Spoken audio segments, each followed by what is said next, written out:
Hey guys, Game Mouth Gray here. And you are watching Captain Algebra. Dig it!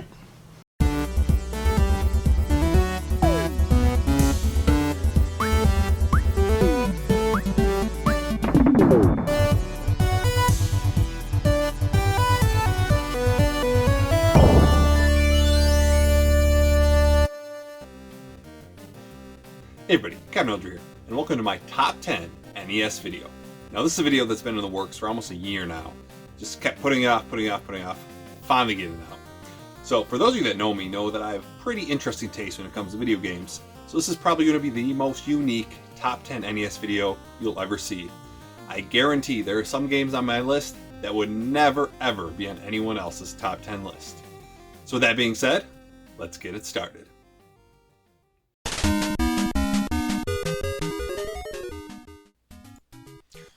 We are starting off this list with a game I played early this year and instantly loved. After watching Solid Snake no death run this game and keep talking about it, I had to give it a chance, and I was not disappointed. Everything about this game is on point. The controls, the music, and the gameplay. The game is quite difficult as you get to the later levels, but it never feels unfair. If you die, it's usually your fault and could have been avoided. The game also has the Hudson B, which gives you an unlimited number of continues, and you're definitely going to need it. What I really love about this game's difficulty is that no matter how much I was dying, it never made me frustrated and I just wanted to play the game more and more. If you haven't played Adventure Island yet, I highly recommend it. Just be ready for a lot of deaths.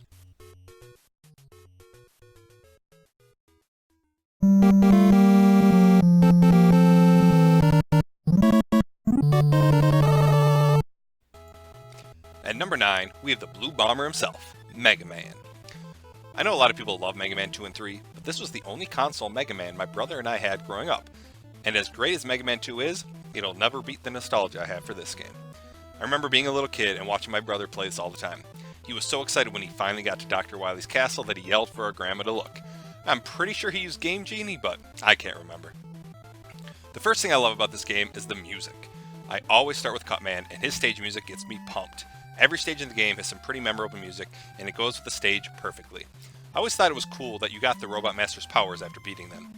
Control is the reason this game is not higher on my list. I always thought Mega Man seemed heavy and stiff compared to other platformers of the time.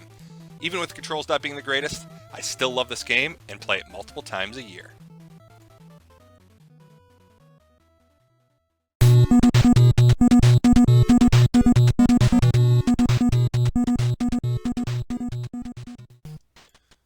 Double Dragon 2 was another game I had as a kid and was in my console a lot. I could never get past the platforming in Stage 6, but I always had a blast playing it. The sprites are a clear upgrade from Double Dragon, and having two-player co-op is awesome. Being able to use all the special moves from the beginning is also a plus, rather than earning hearts and learning the moves as you go. The Hyper Knee can be devastating if you can do it right. I was finally able to take this down on stream this past year, and it was one of my all-time favorite gaming moments. I had to grind it out, and that last boss is a bitch. It was also very cool to take it down as the Mega Powers with Mega Dan. If I was more consistent doing the special moves, this would probably be higher on my list.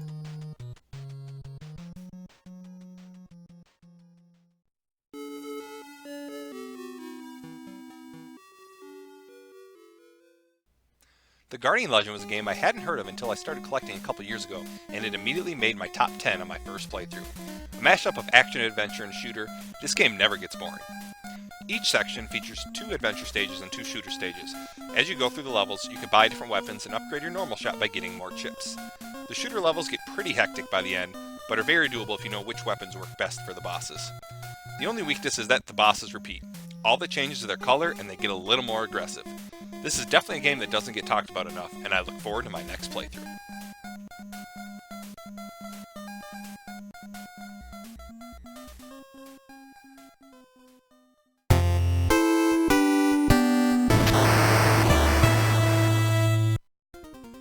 Contra only at 6?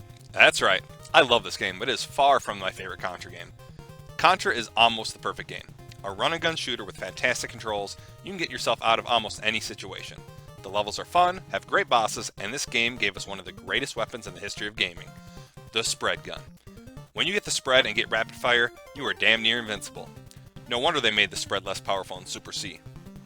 Contra also is one of the most memorable soundtracks on the NES. From the opening title sequence to each level's music, nothing sounds bad in this game. My only complaint are the bullets can be very hard to see sometimes since they are so small and white. Contra is a must-own for any video game collector.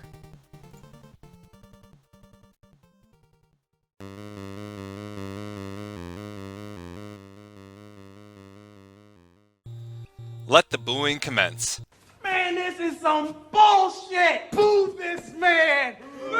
That's right, an LJN game is in my top 10, and I'm proud of it. I grew up with Jaws and always loved the simple gameplay. When you know what you're doing, this game can be completed in less than 10 minutes. I usually take my time because sometimes it's nice to just play a relaxing game. I go back and forth building my power up to make the fight with Jaws easier.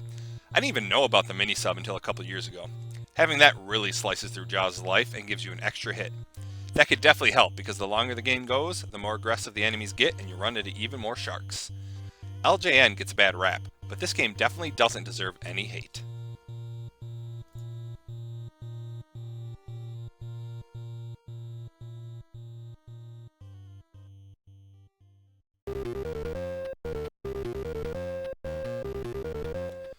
What? 2 LJN games in my top 10? Hell yeah.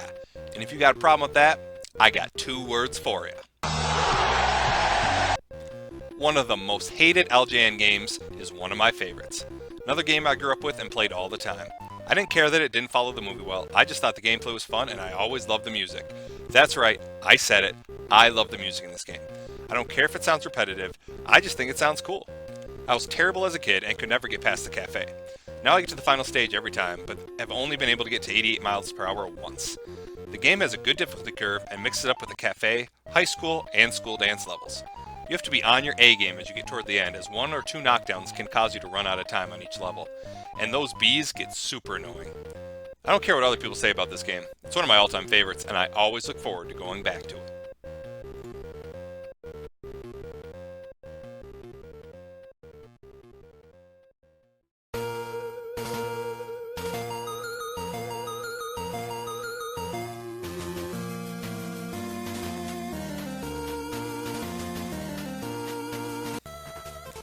Another game that doesn't get much love, but being such a big Star Wars fan, it had to be on my list. This game just drew me in as a kid. I loved searching the caves and seeing what different enemies appeared, even if some of them aren't in the Star Wars universe. It was so cool getting to use a lightsaber for the first time and slicing through all the enemies. The fall damage was pretty bad and the controls were a little slippery, but that wasn't enough to stop my love of Star Wars from letting me enjoy this game. I still haven't beaten it yet, but I look forward to attempting it again soon.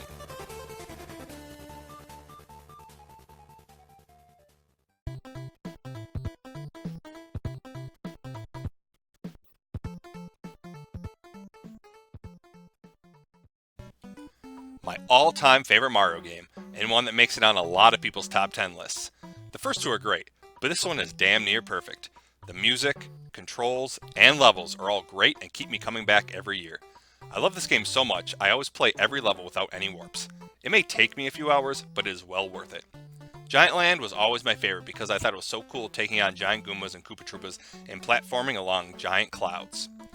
I know a lot of people think this game is overrated, but this is one of the first Mario games I remember playing and being blown away by it.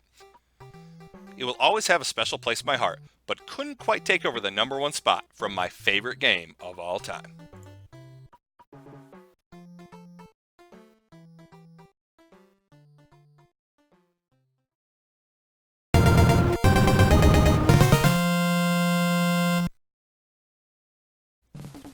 If you've been following my channel for a while, this should come as no surprise. I've always said this is my favorite game of all time, and it's not even close.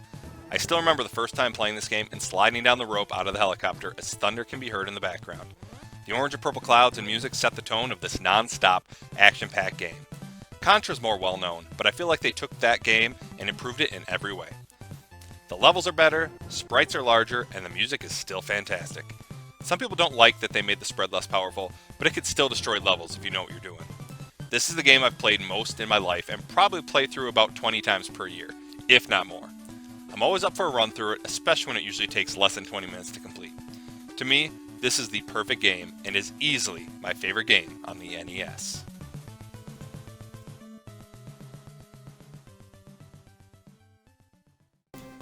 So there you go. There's my top 10 NES list. Definitely a bunch of games that would make it on a lot of other people's lists, as well as some surprises. But hey, that's my list, and those are the games that I like. But it's definitely very fluid. If you ask me a year from now, my top 10 NES games, it would probably be a little bit different. But down in the comments below, let me know what you think. Let me know what are some of your favorite NES games. And as always, thanks for watching. And until next time, this is Captain Algebra, signing off.